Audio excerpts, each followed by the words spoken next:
Hey, this is Bishop Briggs, and you're listening to Recess with Spinelli. You hold me down faster, run faster. You are listening to Recess with Spinelli here on WSPN, Saratoga Springs, New York, Hoxton FM, London, England, the International Radio Festival, and the New York State Music Blog. And today we are here with an artist with an unforgettable vocals, with self-described as trap soul, Bishop Briggs. Thank you so much for joining me today. Thank you so much. I'm really excited. Now, your songs River, Wild Horses, and The Way I Do have been garnering a lot of media attention and pulling numerous requests on both our stations and local radio in the area. It almost seems, though, like you came out of the blue at one point this year, from car commercials to sports games to dominating the local radio industry around here. When did this all start coming together for yourself, and how do you feel you were able to monopolize on your art and your craft so effectively? It's been a whirlwind of a year, and I've just been so thankful. And for me, I just focus on writing every single day and really starting at the core of kind of what started this whole thing, which is, just focusing on writing and working on music all the time. Now, when you're focusing on writing, it definitely seems like your lyrics are definitely hidden in some sort of metaphor. Do you like to keep things a little bit more vague when you're writing them, leaving them possibly for listener interpretation? Well, it depends on the song, and it also depends on how I'm feeling that day. I try to be as vulnerable as I can be, but I also love to be poetic. Mm-hmm. I think it comes across as mysterious when I'm maybe just trying to think of a more eloquent way to say how I'm feeling. But I try to be as authentic as possible when it comes to writing and as raw as I can be. So how do you know when you've reached that authenticity, when you're really being honest with yourself? Maybe when it's most uncomfortable. That's when you know. Mm-hmm. That's when you know that you are really talking about whatever situation happened, or sadness that's going on, or joy that's going on at that time in your life. I think a little bit of uncomfortableness means that you're probably hitting a nerve. Now, do you have an example of maybe one poetic line from one of your tracks that you think really expresses yourself effectively, or you think of which you're really proud? One of my favorite songs is The Way I Do, mainly because of what it represents for me. I don't know if you know the story, but I basically went to a psychic with one of my friends who is also a musician, and the psychic turned to my friend and said, "You're thinking of quitting music." And we walked out, and I turned to her and I said, "Well, how ridiculous was that?" And she revealed to me in that moment that she had been thinking about it, and she'd been thinking about quitting music. And with this whole creative industry, it really is this thing that we're all in it together. And when she said that, I selfishly, my stomach just dropped, and in my head I thought, if you leave now, you will never know this love. You'll never know this pain. You'll never know how great this can be. Mm-hmm. So the chorus of The Way I Do and that entire song came from just my love for music and this unrelenting passion that I have for it, that no matter what it would do to me, no matter how sad it would make me, no matter how deflated it would make me, it was also the bearer of the biggest joy that I've ever had in my life. So now, has there ever been a point in your career thus far where you've expressed or thought the same self-doubt in music that your friend did? I feel like I've always felt self-doubt, but I always knew there was no other option for me. There was nothing else in life that made me feel free like music did. So although I, of course, I'm human, and there were many years and years of performing to people that were not interested in hearing my music. So of course I had doubt, but I knew that there was nothing else I could do. Mm-hmm. There was no plan B. So to answer your question, I think my favorite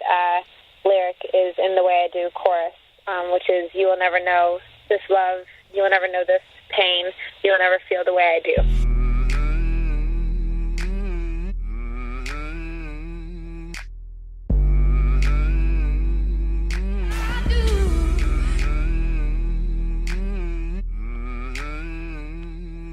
Now, quickly going back to what you just said about playing to lesser audiences or folks who may not necessarily be paying attention, how do you go from that shift from potentially playing empty crowds to supporting Kaleo and Coldplay playing in front of hundreds and thousands? I imagine there's got to be a mental change there.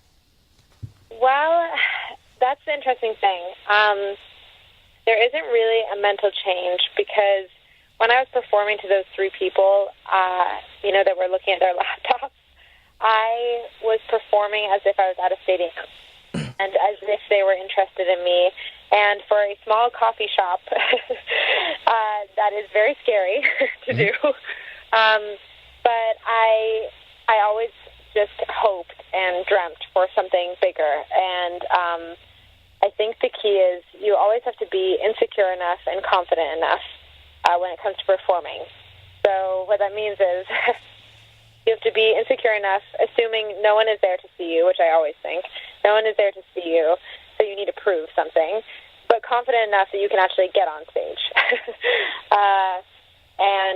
But that being said as well, you really can't prepare for a stadium show with Coldplay. Mm-hmm. I definitely had a huge gulp when I saw the entire stadium. So, yeah. Now, I also understand that you have a very diverse travel living history, going from London, Scotland, and Japan, and I believe your family is now residing in Hong Kong. Now, when you decided to move to Los Angeles, was that specifically for the reason of pursuing music? And if so, what were your family's thoughts about that? Yes, it was for sure. I saw Los Angeles as this beautiful place where dreams could come true, and I wanted to try it. My parents were always supportive, but it did help that my sister was actually going to school in Los Angeles, so they felt a little bit of safety there compared to the other places that I was looking at where we didn't necessarily have family there. So I think they were probably very scared, but they would have been more scared if my sister wasn't there. Mm-hmm. Now, do you see yourself staying in Los Angeles, or do you see yourself moving once again?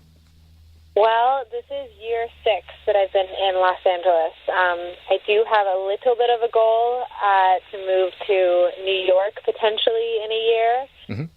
But I recently, while on tour, it was a little bit cold and rainy, and you should have seen me. It was as if the apocalypse happened. I couldn't handle it at all, and I hear that in New York there's different seasons. So I think I definitely am a little bit nervous about that, but we'll see. It's definitely not sunshine all the time. Yeah, it's not perfect weather 24/7. Now, as far as your current work, discography, if you will, you have a few songs released, but nothing, as far as what I can tell, is an LP. But will it be something in the future which folks can get their hands on? Well, I always have something up my sleeve, and I think as an artist, the biggest goal is to release an album. And so that is one of my goals, to release an album that I'm proud of. But I think with that, sometimes you have to really put in the work and extra attention of writing every day and seeing what you create in that time, and if you're correctly representing what's going on in your life. So there is new music coming soon, and more exciting things to come that I'm really excited to share. All right, excellent. Now, before we let you go, is there anything else that you would like to say for our listeners that you think is worth mentioning? I just want to say thank you so much. I've loved talking to you, and I can't thank you enough for supporting me and playing the music. It really makes a huge difference. No problem. Thank you so much for joining me today. And by the way, it was great to see you perform and photograph you in Philadelphia just last week. Anyway, you've been listening to Recess with Spinelli here on WSPN, Saratoga Springs, New York, Hoxton FM, London, England, the International Radio Festival in Milan, Italy, and the New York State music blog, and we have been speaking with Bishop Briggs. You can currently see her on tour with Kaleo.